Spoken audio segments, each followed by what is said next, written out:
I'm Zach Noyle, and welcome to day two of PhotoCon Hawaii Virtual 2020. We've had amazing talks already thus far in the day and many more. So first off, I'd like to just show you around the room a little bit. On the right side, you'll see a comment section. That's where you can leave your comments or questions. We will be able to address those throughout the talk and at the end of the speech. So without further ado, I'd love to introduce my good friend, Genaro Arroyo, also known as Flaco, into the room. Yeah, what's up, everyone? How are you doing? Hey, homie, good to see you again. Great to see you. I'm really looking forward to this talk. The R5 has changed the way I'm shooting and also ignited a new passion and drive in wanting to shoot more with it and just create. So I'm pretty excited. No, it's definitely one of my favorite cameras right now. Again, as working with Canon, I've become the spoiled brat in the sense of access to many of the cameras, but the R5 is my new go-to. It's just always on me. It's hard for me to let it go unless some of my clients play with it. Yeah, absolutely. No, I'm looking forward to it. So without further ado, I'm going to let you take it away from here and I'll join you at the end. Looking forward to it. Awesome. Thank you again. Take care. All right, what's up, everyone? My name is Genaro Arroyo. Also, I go by the name of Flaco by a lot of my coworkers and on the set as well. I'm the Senior Pro Market Specialist for Canon USA. I'm actually based out of LA. I also cover the state of Hawaii, which I miss visiting so much, and I can't wait till we can finally travel again and we can go back there. But nonetheless, we are here, and I'm here to kind of talk to you about one of my favorite cameras now with the R5. Now, before I start with the presentation, one thing I do want to talk about is what I'm going to cover for the next hour or so does not just cater to the R5. Well, I will be talking about some hidden features and special things that are installed and available in the camera. Some of these features are also an availability with older R bodies or other DSLR cameras in our lineup. So please keep that in mind for any of those that I have a 5D or a 7D Mark II. This might not help me too much. It actually quite might, because there's a few things that overlay between the camera bodies. So let's make sure everything's okay, and let's head over to the slide. So this is not going to be a tech spec type of presentation. This is really the only slide I have that talks about the tech specs, right? A lot of you individuals probably already are aware of what it comes with. It's a full frame, mirrorless 45 megapixel camera with silent shutter. It can shoot up to 20 frames per second with electronic shutter. It has in-body image stabilization and has dual card slot with the incredible capability of shooting 8K raw video. So that's basically it on specs. Really, the way I phrased out this presentation is on situation and scenarios, things that I get a lot of calls from my clients, and that what we run into when we're doing our professional work is when something goes wrong, or, oh, I didn't know that camera could do this, now it's good to know. So some of the things will be things like, if you're running out of memory and space on the camera, what can you do other than just lower the resolution? What to do for harsh lighting conditions, especially when you're stuck in a scenario where you have to shoot JPEGs. Dust on your sensor. Because of the mirrorless technology, with the fact that it's so close to the outside of the camera, the sensor, and it's being exposed, the possibilities of getting dust are now greater than they were before with the prism mechanism. So there's extra features to help you evade that scenario. Also, we have for how to frame in low lighting conditions, setting the correct auto-focusing mode, taking audio notes on the R5, a feature that we brought in from the 1D series, dual backups on the SD cards and different method it allows you, especially with video.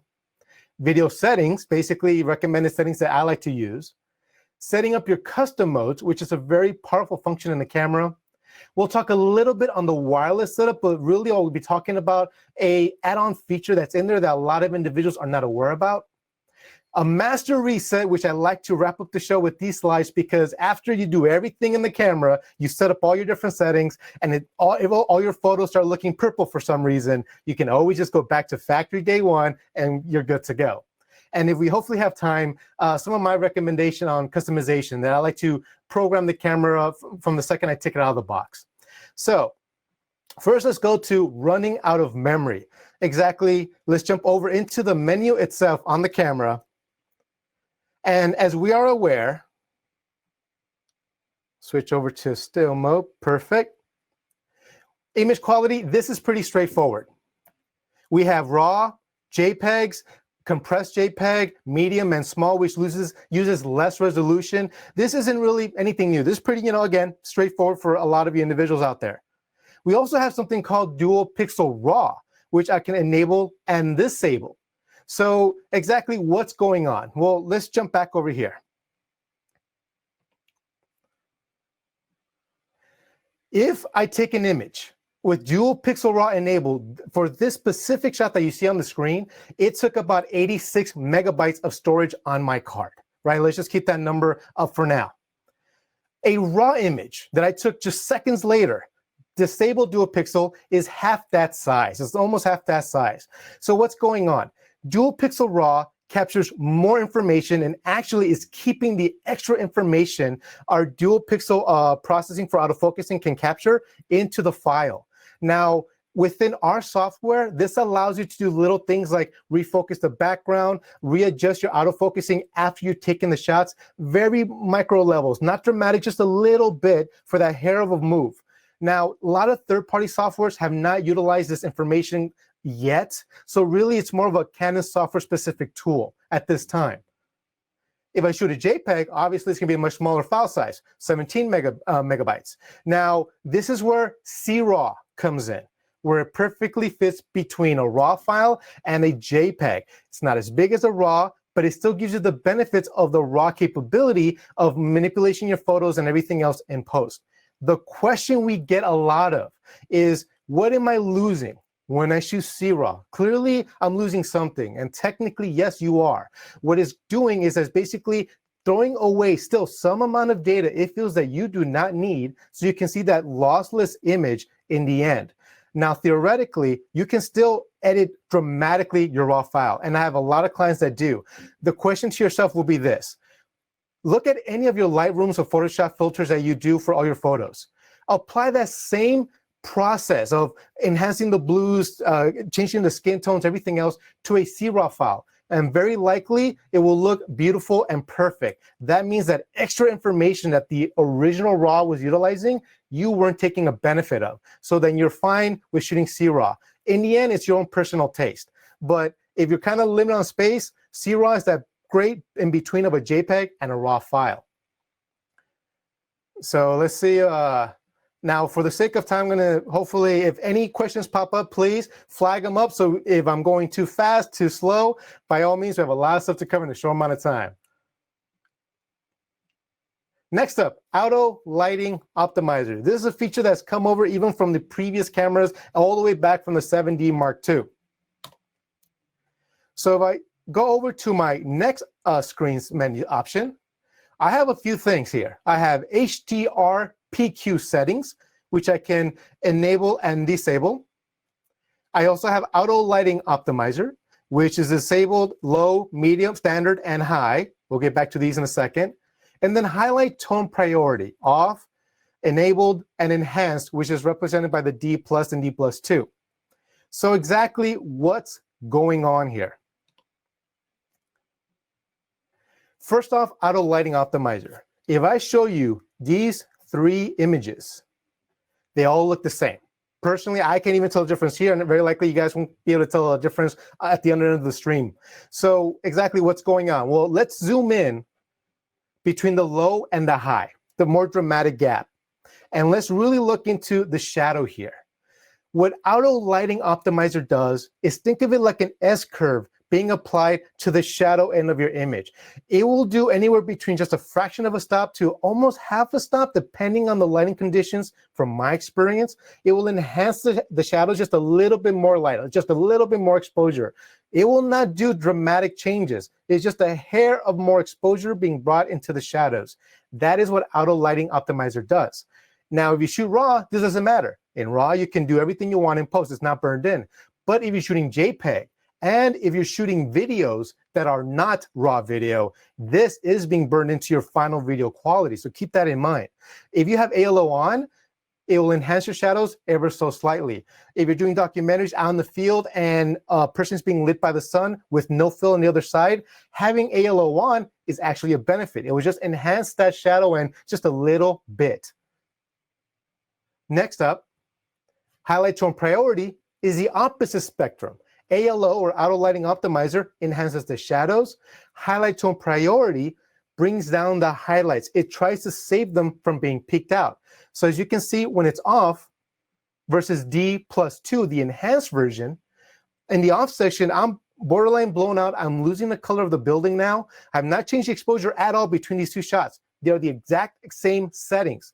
The only thing I did was enabled highlight tone priority on the D+2 on the right side. And now my highlights got saved a little bit, and I kept that detail and color tonality within the shots. This is perfect for wedding photographers. Again, shooting a bride, a groom, they're wearing outfits and dresses that could have cost them a fortune, and your job is to capture all that detail on that gown, right? So with highlight tone priority, it gives you that raised ceiling to basically be able to keep that detail, less of a risk of overexposing the dress. And then we have PQ. This is new. Only the recent on the cinema cameras and like with the R5, this is an add-on feature. This is now kicking to HDR realm. So as you can see in this photograph, with PQ off, that is your original photograph. Took a photograph a few seconds later with it on, and that's the difference. And as you can see, it's almost like both the ALO and the highlight tone priority got together, and that made PQ. And technically, that is what it is. PQ is your HDR color space. It has a wider color space, wider tonality. So now you can actually keep those shadows more within exposure as well as your highlights. Now, theoretically, to really see the full output, you need to have an HDR screen playback and everything else. So this is a little bit modified here, but that's what PQ does. So if you ever understand exactly what is this PQ, that is your different color space, a much wider one for that HDR capture and playback. So I think there's a few questions, see if I haven't lost anyone yet.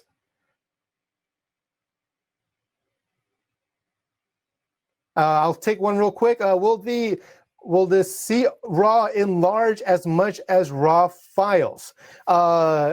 That I cannot give you an honest answer yet, actually. So in the sense of when you blow it up to 20 feet or so, will you see a difference in quality? Can't really say. In the sense of processing the final color space and everything else, I have yet to broken my C RAW file. So that I can honestly say from all my editings I do in Lightroom and Photoshop for my RAW, copy paste it to my C RAW, and it was there. I wasn't getting weird tonalities or pixelation at the end of my final production. So let's keep moving along. Next up, dusty environments. Dust on the sensor. So I'm going to highlight them with these little circles clearly in this photograph, and I did have to add them just to kind of get the idea across. I have a little black spots, hence the shadows from dust being on the sensor. Now, technically, if I go out, take 5,000 images, I come back home and realize that there was a big spots on a few of my images, well, that's going to be a lot of post-editing, right? Well, we have a workaround. The first one is the main one. Make sure you turn off the camera before you remove the lens. And the reason why we say that is because on our R5, just like the EOS R, there is a mechanical little shutter door there that will close when you turn off the camera. Hence, when you remove the lens, the sensor is blocked from the environment outside, limiting the chances of you getting dust on that sensor. But in the end, mirrorless will be more receptive to dust. This is just mirrorless in general. So one thing that we've had in our cameras from the previous models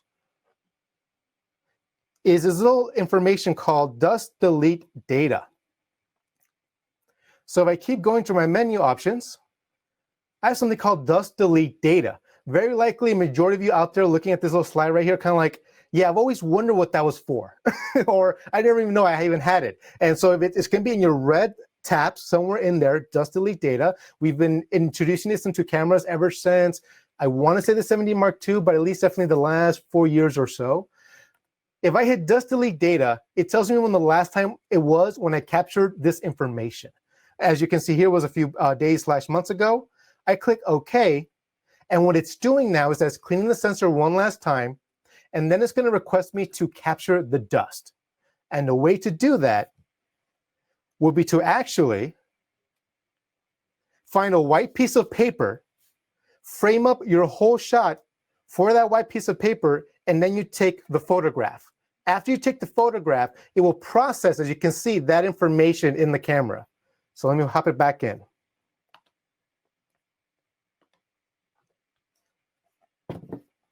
it will actually start scanning the entire image for all those little dark spots. Once it does that, it stores that digital information data obtained on the back end. So you do this before you download all your images, right? You go home and you realize like, oh no, wait a second, I have a bunch of dust. You do this real quick, download the images. That information now will be within our download. So our software will actually scan all the dust, and our software, Canon Digital Photo Professional, which is free on our website, there's a little adjustment add-on called Apply Dust Delete Data. You can select your 1,000 images, apply that information you just scanned, and it will magically remove all those shadows and fill it in like a patch heal, basically. So now you just did a quick batch repair on all those shots. It can definitely save you a lot of time when you're stuck in the bind, if that's happened to you on a big shoot 3,000 images later. So just kind of really cool to have if you're going out there to shoot by the beach or in the desert. So exposure simulation. This one can be real quick. I'm going to see if I can show it off. This one always gives me a little technicality. There we go. So as you can see right now, the exposure is incredibly dark, right? That's standard because I'm at 800 of a second, f4, ISO 100, and this room is not that bright to shoot in this exposure mode. Let's say you're shooting at night and you need to make sure you want to see the frame in front of you. You want to shoot at 100 ISO at 400th of a second, f8, whatever it is. Clearly the frame is going to be underexposed. The way to overcome that is by going into your menu and enabling something called, or disabling, exposure simulation. When this is enabled, that means whatever you look at in your optical electric viewfinder or the back of the LCD is going to be your final exposure. Now, if you disable this and I go back, I am well exposed. Clearly, this will not be my final exposure, but now I'm actually using it as a reference. So I can see within the frame if I have the stars, the tree, the lake, whatever I'm doing, that's a very low light scenario, and I want to make sure everybody's within the frame before I take the shot. So that's, again, whenever you're working with low lighting conditions, it's a good thing to know where exposure simulation is located and when to disable it for those key moments. Jump back over here. I'll do a little quick break. Let me see how we're doing on the questions. Okay, I'll answer this one real quick. Is actually removing dust from the sensor a different process from sensor cleaning a DSLR, given the curtains normally closed? Yes, it totally is different.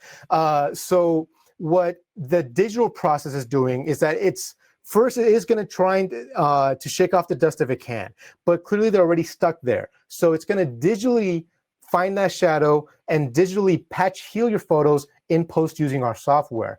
To actually clean your sensor, of course, we recommend sending it to some of our service centers so one of our professional technicians can actually swipe it clean and remove any dust in there. But keep this in mind that every time we turn on and off the camera, we do have our special front filter that vibrates very violently small so that any loose dust will be hopefully falls and catch with this little strip of adhesive at the inside and hopefully not bounce around anymore. So we do have stuff in there to help you limit the chances of dealing with dust as you keep using your camera. Let's see, anyone else that? Okay, I think we're good for now, and then we'll continue with more questions later on. So next up, autofocusing. So one thing that we've brought in from the 1D series is the deep learning technology from the 1DX Mark III. So what is it? Basically, what our engineers did for the last few years is that they've analyzed just hundreds of thousands of images of different things. People, sports, activities, trying to teach the sensor what a human being looks like, what a head looks like, what a helmet even looks like. And with this extra knowledge, it does a really, really good job at tracking eyes, faces, and even if someone's wearing a helmet, being able to track them from a forward, side, or even back. To me personally, I feel like the R5 and the 1DX, our newest one, are the best autofocusing tracking cameras that we've ever made thus far, thanks to in part with the Digic X and the deep learning. That's why it can do eye tracking for people as well as the eyes of an actual animal. as you can see with this shot right here. Now, exactly how do we set this up? Again, let's go back to the menu. Some things to be aware of. Let's now scroll over to the purple out of focus mode. This is where I can tell it exactly if I wanted to detect a person, an animal, or no priority. If you say to yourself, I want this camera to focus like it did 7 years ago with my first Canon camera, where the closest thing with detail will automatically find focus, then you want to go to no priority. Think of it as old school. But if you want to use the newer technology in the sense of using that face detection, eye detection, animal detection, this is where you can tell the camera what to prioritize. As well, enabling eye detection itself. And then finally, we also have something called cases. And we will talk about this for a few quick slides on exactly, is there a specific case that's recommended over the other ones? So let's talk about those cases. Now, this is going back to even the 7D Mark II, if not the 70D. I'm trying to get my memories settled here, where we introduced the cases, case 1, case 2, case 3, case 4. We have back in the day up to 6 cases, I remember. But the new one now is auto. So exactly what's the difference? Well, case 1. Case 1 is called versatile multi-purpose setting. It's really our way of saying it's the original OG autofocus calculations from back in the day. It's designed for when a character jumps around within your frame, gets closer or further away, you're good to go, right? It's designed to just kind of follow the subject at its best of its capabilities. Now, case 2 is where you're telling the math, the computer inside the camera, to be a little bit different. You're telling it, okay, do everything that case 1 does, follow this one subject, but ignore possible obstacles, which means if somebody jumps in front of your frame, crosses that frame, and does not cover your main subject for more than a couple of seconds, it will not automatically refocus to that stranger jumping into your frame. So you're actually telling it to delay to refocus another subject. That's what case 2 is. Case 3 is the opposite. Case 3 is instantly focused on new objects. Specifically, they're closer to the camera. So it's focused on the boy here, but the second little robot jumps in, it immediately will refocus to the closest thing to you now.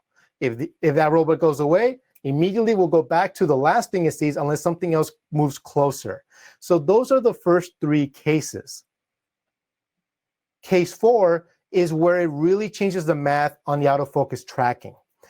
Traditionally speaking, let's say you're following a runner, and the runner is a burst runner, which means that individual is running a specific miles per hour towards you and will not stop and go, stop and go. That's a constant rhythm. Now, if you're shooting 12 or 20 frames per second, there's going to be a moment, specifically on the mechanical with the 12 frames per second, where it will not be able to see the world. That's the mechanical part, right? The mirrors back down and goes back up. So the math of the computer has to figure out, where is the subject going to be when I open my eyes again, when I can see for the next photograph? This is where you tell the camera in case 4, I am following a subject that will stop and go, stop and go. Think of soccer and football, where they might be running down the field, but then they burst real quick and immediately stop, depending on what play is happening on the side in the field. So that's what case 4 is. You are now telling the camera, I want you to do servo tracking, but what I am following is speed erratic. It will change a little bit throughout, and it will do different algorithms to make sure that majority of your shots are sharp and in focus. Hopefully that clarifies the most simplest I could, the different cases in the camera. And you as a photographer will decide which one will be good for your workflow. Now, auto will bounce between all of them. And we actually do recommend, if you are used to using all autofocusing points, if you really want to take a benefit of the deep learning system in there, we actually recommend do auto, because it was designed to take benefit of that extra deep learning, the extra autofocusing points, dual pixel technology, and really decide on what's going on and get the base, change it to the best autofocusing mode to give you the most accurate photos. And for those of you on the cinema side, or for those of you that have different adapters for different third-party lenses or anything else, or you can use autofocusing for whatever given reason, we do have focus guides and peaking. So to enable that, all you have to go is actually, I'll go back one more slide, and this is where I can actually tell it to give me peaking on and off, where you get those little hard line edges on your back of the LCD of red or blue, showing you that whatever's red outlined, that you're on the money, you're nice and sharp. Your focus guide, which is basically, oh, I think I lost focus here, actually talking about focus. Your focus guide, it's a very cool extra tool. So I'm gonna try and enable it on my camera right here. And I'm gonna disable my exposure simulation, as you can see. There we go. It's that little green box right there. So as I deliberately go soft, they align up once I find the money. And it tells me if I undershoot or overshoot my focus. This is actually very useful when using some of our Canon cinema lenses, and clearly those are not autofocus capable. So you want to actually, make sure that your focus is on the money. Those arrows really help against a bright sun beaming down on the LCD when you're actually shooting video out there in the field. Next up, memo recording. I think we're doing good here, hopefully. Again, if anyone wants me to go too fast, too slow, by all means, shout them out for my colleagues. So next up, memo recording. This is a feature actually being brought over from the 1D series, our flagship lineup. And it's located right here in the back of the camera where it says rate. As you can see, there's a little blue microphone button. So to show you the actual process, what is this? Let's go back to my overhead. Right there. And as you can see, there's this little button I'm talking about. I'm going to unplug the HDMI cable real quick, and I'm going to play back an image. I'm going to take this one right real quick. There we go. So I got a shot of a flower. And what is this for? This is great for journalists, people covering like red carpet events, corporate events, where your job also is going to be later on to tag what happened or to put in the name of the individual you took a picture of or where you were, stuff like that. So when you're looking through your images, you stop at the one you want to give it a memo, you press and hold that button, and then this recording screen appears, and it can record up to 30 seconds. So it's actually recording everything I'm saying right now. So I can say this is a picture of a yellow flower. I stop, and it's now saved to the card. So exactly how does it look like after everything you did? It's going to download like this. The wave recording, the name of that file is going to be the same name or number pattern as the photo it is connected to. So that's how you know that, oh, this picture is of this individual. This is how we spelled the name. I took it at this location, etc. So that's how you can use the voice memo for your workflow. Again, this came from our 1D series. Very happy to see it finally on the R series.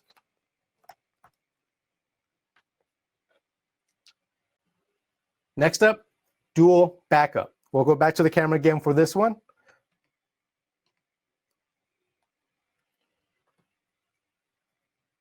So if I go over to the little wrench right here, we have record function card folder selection. Now, as you can see, the camera has a dual slots, CF Express and an SD card slot. So this gives you the capability of keep shooting as one card fills up, or really the bigger benefit, backups while you're shooting on the fly, both video and stills. Now, I want to talk about this a little bit because I have gotten questions in the sense of why are there so many options? Basically, what is the difference? So first, let's go with the first one. Camera and video, separate, disable or enable. If I hit enable, everything is grayed out. Now, why is that the case? Because I just told the camera, send all my video files to the CF Express card, but send all my stills to the SD card. And if that's the workflow you want to do, then that's perfect. You're done, ready to go. You don't want backups. You just want your video files only to go to the CF Express and your stills to only go to the SD. So keep this in mind. If you have enabled this, you take out an SD card and give it to a client or someone else, and he start yelling back at you, yo, where's all the video files? Well, they're in the other card. You never transmit them to the SD. So that's what this actually means. So personally, I actually have this disabled. I really don't enable it for my workflow. Now, still, or the camera icon, rec option standard. Auto switch, separate, multiple. Standard means if you have 2 card slots, you can record stills to both cards slots, but once one fills up, it'll just stop shooting or it'll stop recording video. If you do auto switch, it automatically won't stop you from taking more photos. It will just jump over to the next card. Separately is where you start adding a few extra functions. If I hit separately, go back to menu and go back to my quality settings, look what just happened. I now have the option of telling it, hey, you know what? I want to save my RAWs to my CFast, but I want to do my JPEGs to my SD at the same time. So this is where now you can do dual cards separate, do backups. That's how you can enable finally that feature within the camera. You just go in here and tell it separately. Now for the movie mode recording options, this is what that icon means. And okay, now when you're in movie mode, what do you want me to do as a camera?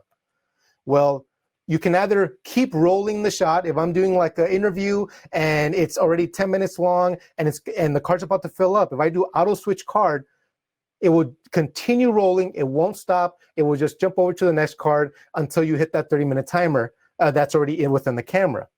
Or you can do somewhat of a proxy. For any of those that come from a cinema world, you know what proxy means.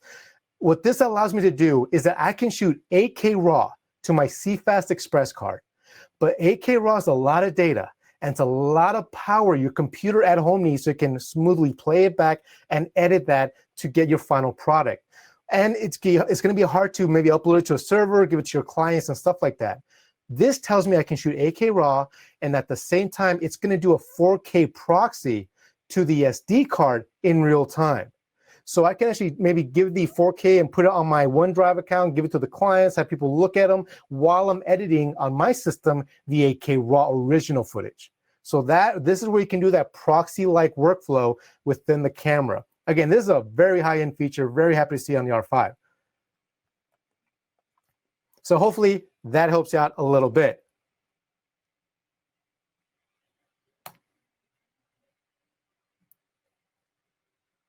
Let's see, we got a few new chats up here. I'll take one, maybe. I'll be ahead of you with the Canon Connect. I'll take maybe this one. Someone mentioned to me. Okay, so this is an interesting one. Question. Someone mentioned to me that when you're running out of space, that your camera will reduce from RAW to CRAW to JPEG automatically. Is this true, and can it be disabled? No, it will not do that. That's a great rumor. Terrible rumor. No, it will not automatically go to a lower resolution or compression rate as it knows that the card's filling up. No, what's going to happen is that if you're shooting RAW the whole time or dual pixel RAW, it's just going to keep shooting dual pixel RAW until it finally just fills up. Unless you do auto switch, then it'll go to the second card until that fills up, and then you're just done. You just have to take out the cards. So hopefully that answers that one. That's a new one. Nice, I love it. So video settings. Now, video in itself, it's its own class. It's its own world. And to be honest, I can totally do it easily, another 1 hour, 2 hour class just on our video functions alone on the camera.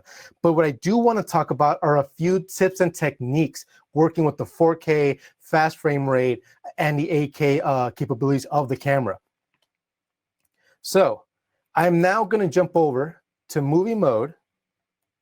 It's going to switch over just a little bit there. Perfect. Hit menu. And then go over to movie rec quality. Perfect. So I'm now in the movie mode. I now have the option of selecting between all my resolutions, everything from up to that 8K capability down to full HD. And as you can see, as I scroll across the resolutions, the functions below start graying in and out.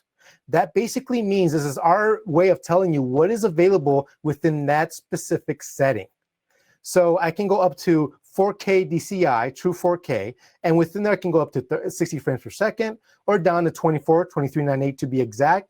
And what compression can I do? I can do all eye, or IPB. For those of you that don't know the difference, IPB is a more compressed video file. It is actually about 3 times the compression of an all-I file. So if you do a lot of color correcting, a lot of manipulation in the videos, pulling green screens and everything else, IPB is not recommended at all. You need that extra data that will help you in your workflow with the all-I. So you definitely want to do all-I. So why is IPB good for? Or actually, if I go a little bit higher,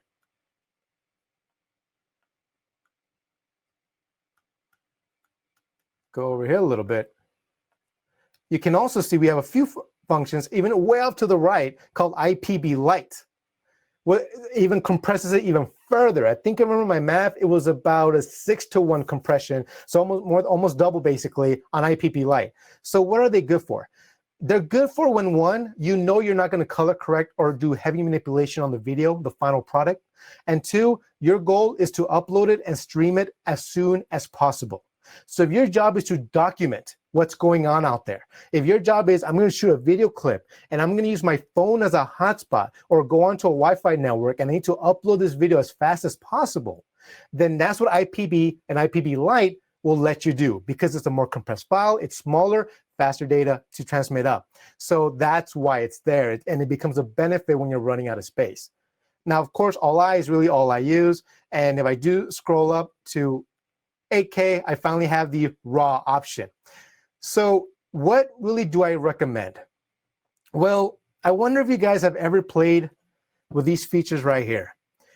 The M, C1, C2, and C3. Now, exactly what are they? They are custom modes. What they allow me to do is that they allow me to save specific settings of the camera and register them on the fly immediately ahead of time. And the way I use them is for my resolution. So in my camera, let's say I want to shoot 8K, RAW, or all-I, perfect. What I want to do now also is I want to shoot in PQ. Now you know what PQ is, so I want to be in PQ color space. At the same time, I want to enable, let's say, what else can we enable here? My zebras, if I want to enable my zebras. After you do whatever you want, your color space, your white balance, your shutter aperture, etc., this is what you want to do. You want to go all the way near the end and select custom shooting mode. After you set up the camera the way you like it. That's the key thing. First, set up the camera the way you want to save it as, and then go here, go to custom shooting mode, register settings, and select which one, 1, 2, or 3, you want to save all the current settings into. And the way I like to do it is I like to change it to my 8K RAW, 4K high quality, and 4K 120. These are modes that I am not always currently in. Most of the times I'll be shooting HD, if not 4K 24, just normal. But if there's moments where I need to shoot quickly, slow motion, or I do want to shoot this next scene in 8K RAW, or I want to do high quality 4K, then all I have to do is jump between the modes. And as I do it, you can even see some of the exposure changes. So now if I hit menu, scroll back to my quality to confirm, I'm now in 4K 120, which is the one I pre-programmed it ahead of time. So for video settings, that's what I recommend right there, because it's one thing that a lot of individuals don't tend to use, but it's very powerful. It's really great when you're just running and gunning and taking different types of video clips. This is a great way of making sure that I'm in the right mode that I need to be in. The other thing I also would like to recommend is this one right here, overheat control. I highly, highly recommend it, especially if you're gonna be shooting 4K 120, 8K RAW, where it's processing a lot of data and it is going to start building up on that with both the card and everything else. What overheat control does is that the timer that it's in the camera to just try to control everything, it's gonna help and try to give you as long of a period that it can mechanically. And the only thing it affects in your final shot is the way that your playback technically looks like on the LCD. It does not affect the quality. You get the full quality of the sensor in the camera. Technically speaking, the only thing that's really doing, it's controlling the processing power by lowering very little the resolution of the LCD, but not the resolution of the video being captured. It's just the way you're viewing it right there and there. Personally, I can't even see the difference, so I always have it on. That's the way I like to do it for my video functions.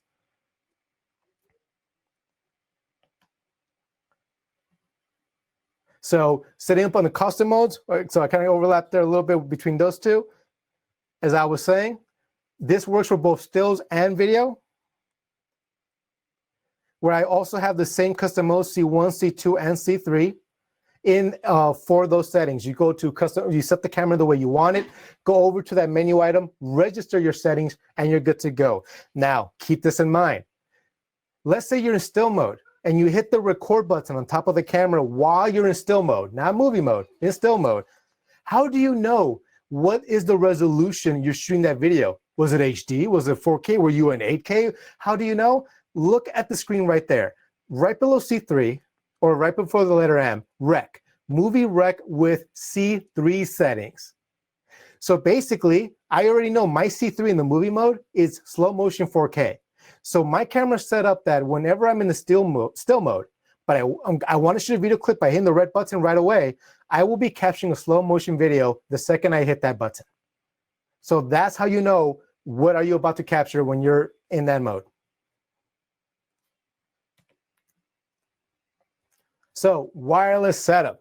Now, I know that was a lot for the video side, and it was really quick, to be quite honest. Let me see if there's any major questions that popped up. IPP doesn't stand for instant peanut butter? No, but that would be baller. That would be just awesome. I love it. Let's see. I'll answer this one a little bit early. If that's the case, it wasn't marked as a question, but I can totally spot it. Can I use the Canon Connect app to transfer photos from the R5 CF Express card to a smartphone? Yes, and that's exactly what we're going to go into right now. So to do that, all you have to do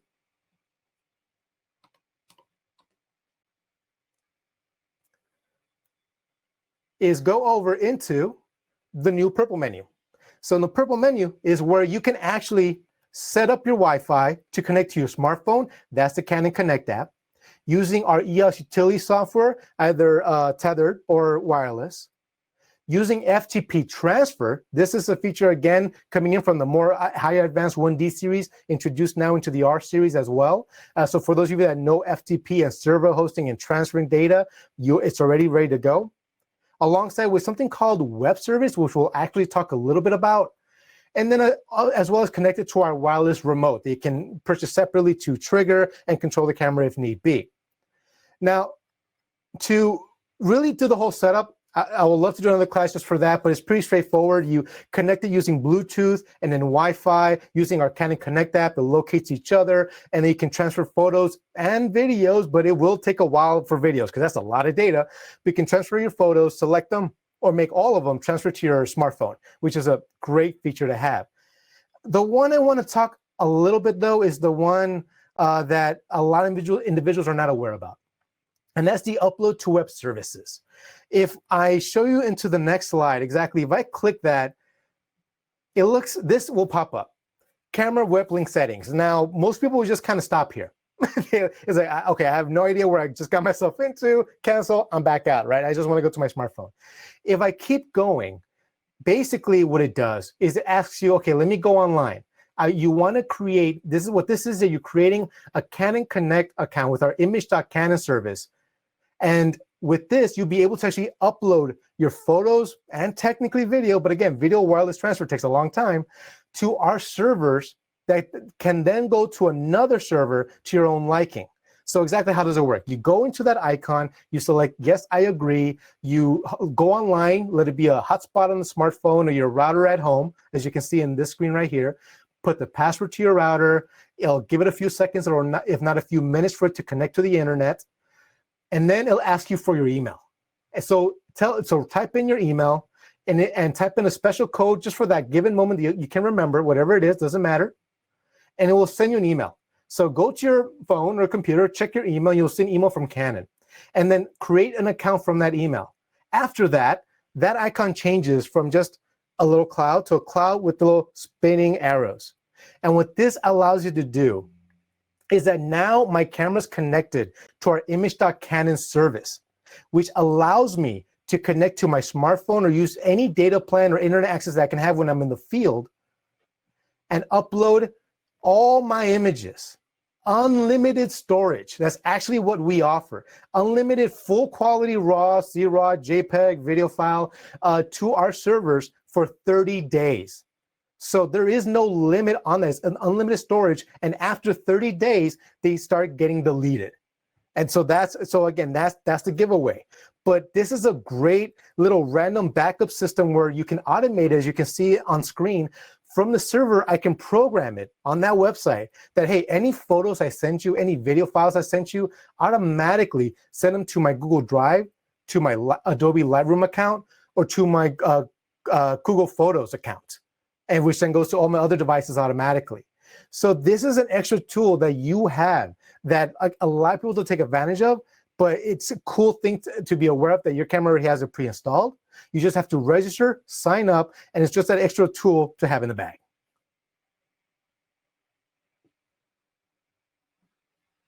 So move on to the next. And then finally, we're not getting close to the end of the whole presentation. Master reset. If I go back into my little camera here,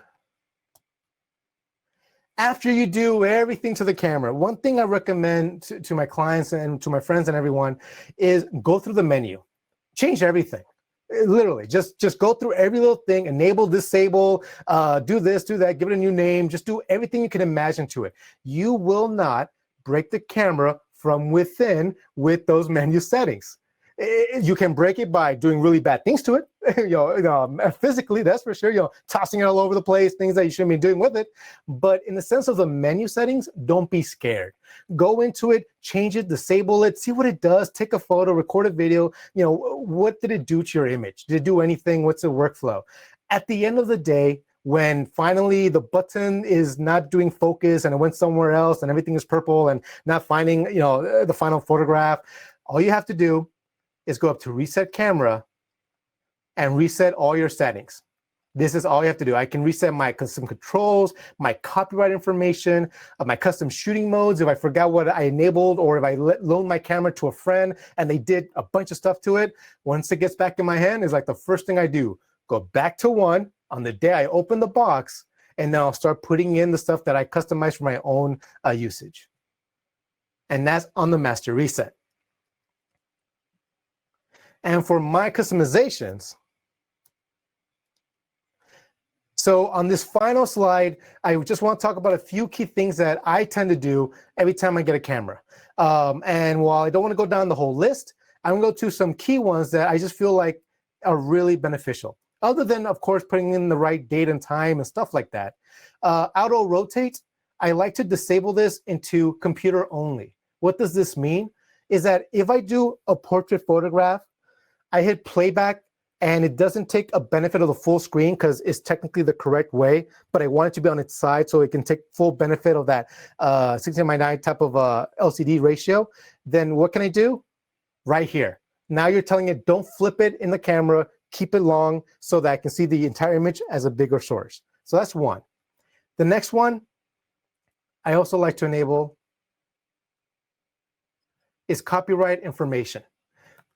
Is whenever a photograph is taken out of this camera, and this is the one cool thing you can trick with your friends also when they borrow your camera, is that in their metadata, unless they delete it, your copyright info will be in their metadata. Because like, oh, you took the shot. Not really, but they took my camera. So this is one thing I like to enable and import immediately. Is I put my name, put my copyright details, so that if a photo goes out there, someone finds it, they love it, they want to try and find out who it is. This is where you kind of make sure that every photo that's taken from that camera has that information on the back end. And then custom functions. So we have a lot of these. And we've done classes easily another hour just on each one of these settings. But for today, all I'm going to go for are these two. I am a back-focused type of photographer. What does that mean? I don't like to focus with the front. For me, this front shutter is really only for to capture the actual photograph. I focus with the back AF on button. So what I like to do is I go in here, and as you can see, I'm scrolling through the buttons, and it's even highlighting on the diagram to the left or to the right of that. I'm trying to get my orientation right. The button that you are about to change its function. And really the one for me is the shutter. Here I can tell it metering start only. So now I just told it, when I press on that shutter button, just do the metering and take the shot. It will not refocus or out of focus again. It will completely bypass that extra code. So now I'm only focusing with my back button. So again, if you ever get a camera from someone else and their shutter button isn't focusing, but the lens is on AF, that could be the reason, because they programmed it not to. Another one I like to do also, I work a great deal of time sometimes with strobes. The set button in the back of the camera, while I'm shooting, I really don't use it. Cool feature to have is flash function settings. So when I enable this function, that tells me now that when I press set, it will automatically, if I had the actual strobe on here, jump to the flash function controls. And if you know anything about our wireless flashes, you can wirelessly remote control the exposure, control output, etc. from the camera without having to touch our flashes. So this is my quick shortcut to just change the light output on the fly when I'm doing a portrait session. And then custom dials. As you guys are aware, we have the nice front control ring on our beautiful RF lenses. If you have the extra adapter for the EF or EFS with the extra add-on control ring, same thing. I still, back in the day, my first cameras were still film, and I was still used to the idea of having aperture in the front ring. So what I like to do is have my shutter up here, and for my front dial to be my aperture. So basically now what I've done is that my two top wheels are my shutter and ISO, but my front control ring now is my aperture setting like an old film lens. And I think with that said and done, that's the last of the slides. It looks like just in time as well. All right, hopefully I wasn't too fast. And hopefully you guys got some good information thus far. Let's see what the questions are. Let's see how everybody did. Let's see, let me do one at a time. All right, first one. Can the R5 save settings to a memory card? No. I wish it did. I really do. It's one of my favorite features on the 1D series. The 1Ds you can, where you can save all your custom functions and settings, wireless settings. It's awesome to the memory card, and then put that into other owns of the same type and just load up those settings and you're done. R5, it does not have that function. Quick finish that one. Why do I get SD card rec not available, but I have both CF Express and SD card in the camera? I only get this 8K or 120 frames per second. If I'm understanding your question right, you're not getting either the frame rate or the option to even record. Now, the only time that happens, at least on my end as well, is when the card isn't fully compatible. It's corrupted, almost corrupted. And when I mean by compatible, it's not fast enough.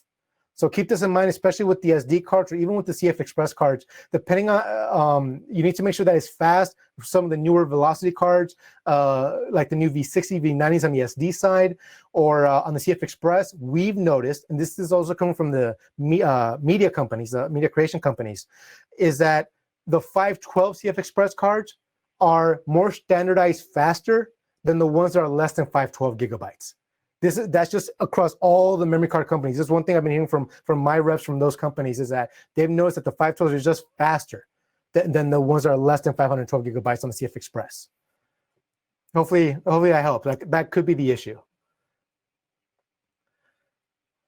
We answered that one, perfect. Does the voice recording file travel with the photo when imported into Lightroom, i.e. like EXIF file? Not really. I believe not, because it's its own dedicated WAV file. So unless you import it, it's not really just going to go with it because it's not embedded into the metadata of the JPEG or the CR itself, the raw file. It's its own entity. It's its own .wav file on your card.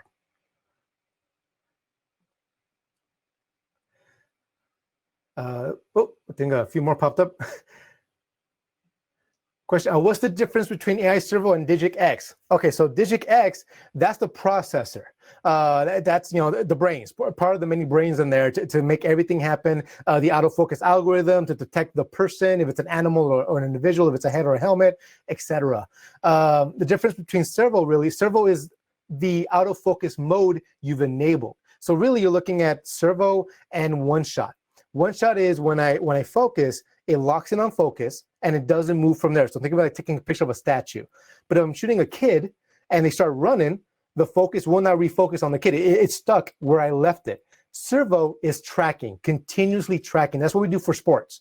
That's how you hold down the shutter button halfway the whole time. And whatever it locked on, if they go further away from you, it will keep them in focus. That's when the cases come into play, case 1, case 2, etc., where you're telling it how to track that subject.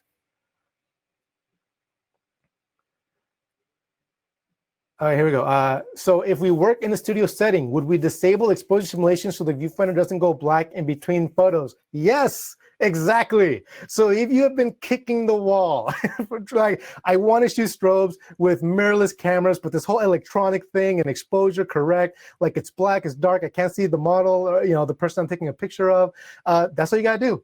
Just disable exposure simulation, and it's almost like an optical again. It's just showing you the frame. So what you see is not what you get. It might be even noisier. If it's a really dark place, it's going to max out that ISO so you can see what's going on, but that's not your final shot. It's just a reference. Let's see. Do any of these make a difference if you're shooting RAW and can do this same thing later in post-processing? Oh, okay. So when you mean by these make a difference, I'm thinking like auto lighting optimizer, dynamic highlight tone priority, etc. If you're shooting RAW, it doesn't matter. So remember that. If you're shooting RAW, you have the RAW file. You can actually, if you go into our software, if you want to know what it would have looked like, those settings are actually in our DPP software, Digital Photo Professional. So you can actually enable ALO post or highlight tone priority and actually see what it would have looked like probably. So that doesn't matter. But for those of you that are shooting video, yes, it does. Because unless you're shooting 8K RAW, and for any of you that have not an R5 and have the other cameras that don't have RAW video functionality, these settings affect your final video look. It is capturing their video within that dynamic range, within that color space. So keep that in mind. Here we go. If I'm working with Lightroom, is it unimportant to shoot with dual pixel RAW? So yeah. Personally, I haven't seen a benefit using dual pixel RAW within Lightroom, Adobe. I believe there's one software out there that used it as a re-exposure tool, using the dual pixel RAW data to re-expose your shot afterwards. But that was mainly it. I haven't really seen Adobe and other manufacturers or companies take a benefit of that extra data quite yet, other than our software allowing you the exposure, readjusting, and micro autofocusing in post. Let's see. When shooting in manual mode with alto ISO, can you use exposure compensation? Well, let me bring it up. When shooting in manual mode with ISO, can you use? Yes, of course. Yeah, you can totally use exposure simulation. Actually, when I'm stuck in a bind somewhere, I'm a manual type of shooter, but I'm in a very mixed lighting conditions and I have to be on the fly, make sure I just get the shot. ISO is the one thing I will put on auto, and that's at the most for those scenarios. Well, I'm still manual with everything else. But yes, you can still use it in manual mode, simulation, etc. Let's see. What's the SD max size, and does the video still max at around 14 minutes? So max size on the SD card, like data storage, we're rated for the most compatible ones firmware-wise. So basically, I think the highest you can get is still a terabyte, I believe, out there. Not sure if there's anything higher than that. Technically speaking, we should be compatible with that as well, since they haven't changed the memory storage, the way they do it, hardware-wise, up to that limit. So that shouldn't be an issue. On the limit, if you're shooting 4K 30 frames per second and below, the max threshold at any given time is that 30-minute marker, that 29 minutes, 59 seconds. Once it stops, you can hit record right away if you still have data in there and just keep rolling.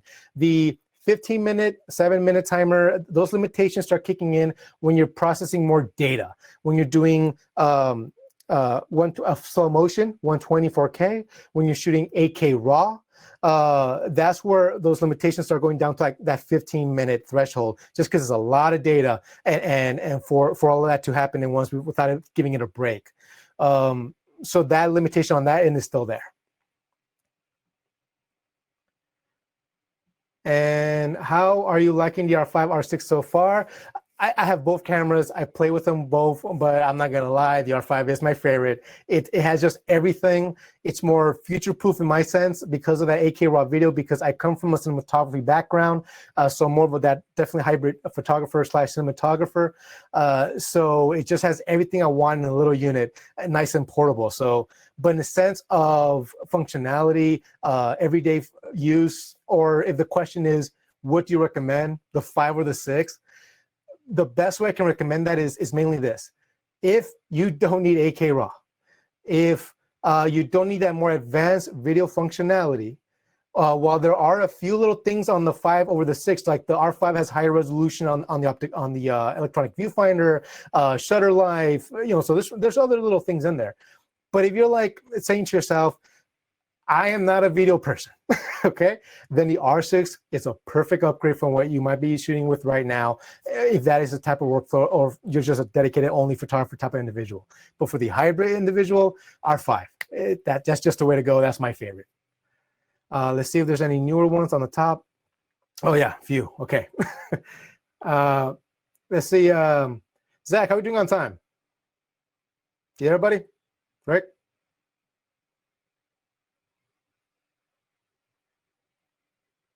Okay, I'll just say the silence that we're okay. Okay, so next up.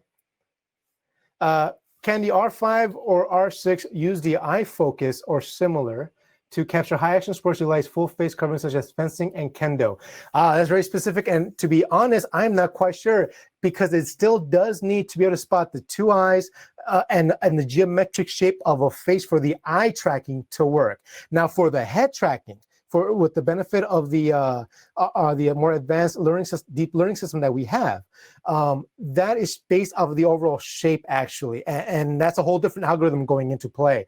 So it does work, we know for a fact, with football players, so American football with helmets, with motorbikes.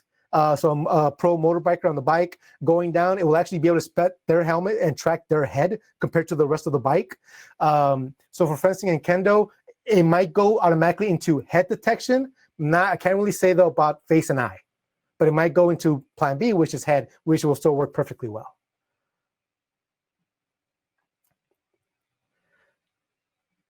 What services are available at the Canon Honolulu office? It's been a while since I've been there, so if they're still up and running, then they can only do humble cleanings. I remember from back in the day, that might have changed. It has been some time, but what they can help you with will be helping you taking care of the logistics. So if you just kind of walk in and say, hey, well, I would like to take care of a service, they will personally take care in the sense of shipping it out to our service facility, which will very likely be our West Coast facility over in Costa Mesa, to get professionally cleaned by our head engineers and everything else.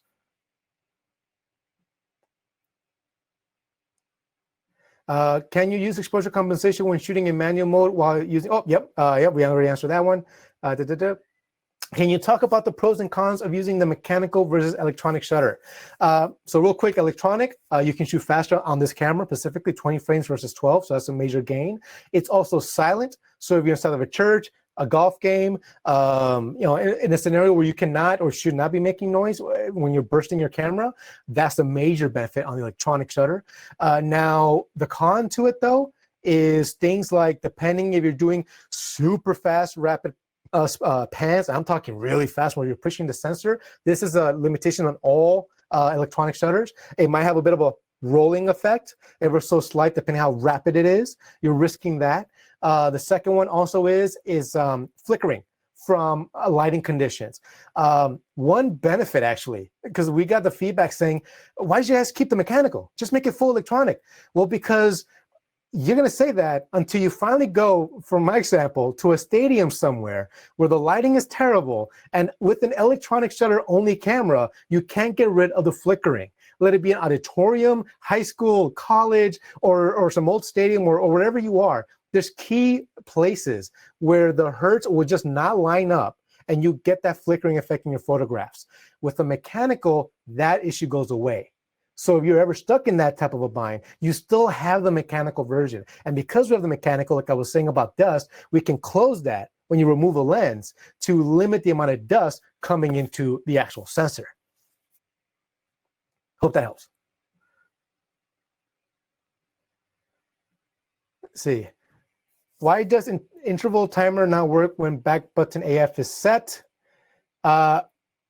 It should. It does on mine. You can call it you can call 1-800-OK Canon if they want to. So you can call them up, and they'll be more than happy to walk you through specific things, because that's a very specific issue, or maybe you have something else disabled or enabled that might be bypassing it. That is a possibility. And if you call 1-800-OK Canon, they can definitely help you and walk you through. Coming on to the last ones, hopefully.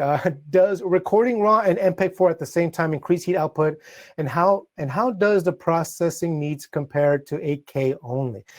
So will it increase heat? Yes, it's going to increase a little bit more heat because you're now sending data to 2 cards, and not just that, both those cards are gathering saving data, and that produces heat. So yes, you're risking just producing a little bit more heat, just ever so much, compared to not doing a proxy workflow. And how does the processing needs compare to 8K only? So on my MacBook Pro system, I can play back the 4K proxies, not too bad. It still kind of bugs out here and there. I definitely needed to upgrade my system. I'm waiting for that one, hopefully soon. On the 8K, not happening. Now, my system that I have right here, I have to jump over to another computer, another place, to make that 8K playback smoothly on my Premiere Pro line, sequence without any hiccups or skips. So it definitely is. You just need better processing, more RAM, a better computer. Just the way technology is. It gets better every 2 to 4 years. Okay, is it normal that when using the adapter with an EFL series lens that there is a motor noise that can be heard when the IS is on the EF lens is turned on? When turn on the SF lens, it can still have more sound, but not as loud. No, actually, when I shoot with the adapter, it acts exactly normal as if it was on a regular EF mount. You don't lose the stop of light, you don't lose any focusing speed, contact communication, etc. So that sounds more like you might want to send the combination to service. Something else might be happening there. Okay, and here we go. So I think this is going to be the last one because there's no more after this one. Would you recommend upgrading from 5D Mark IV to R5? Yes. Well, it's why. The question would be, why wouldn't you? Personally, unless you are a stickler for the optical. And while I am still a fan of optical viewfinders, and I think that's going to be the biggest one, is I come from the cinema world. I'm used to electronic viewfinders from the cinema video cameras from back in the day. I still remember using Panavision cinema cameras and looking through the optical glass and the way it looked. I loved it. Optical is great because really nothing has better latitude of exposure than your eye. So if I'm in a very dark place, very bright place, mixed lighting, technically I can see everything with my eye better than any LCD screen made to this date. So that includes, every electronic viewfinder out there. That would be maybe the one reason to be like, I just love optical and I have to have it. Then 5D Mark IV, 1DX would be the way to go. But if that's kind of like, that's not a killer for me, I'm fine with electronic. Yeah, the R5 just defeats it. I have not picked up my 5D Mark IV in quite some bit after this little baby got in my hands. And it looks like that is it. Yeah. If anyone else has any questions or would like to follow what we do and some of us, you can also follow me over at Instagram at Brave Little Flaco, LIL.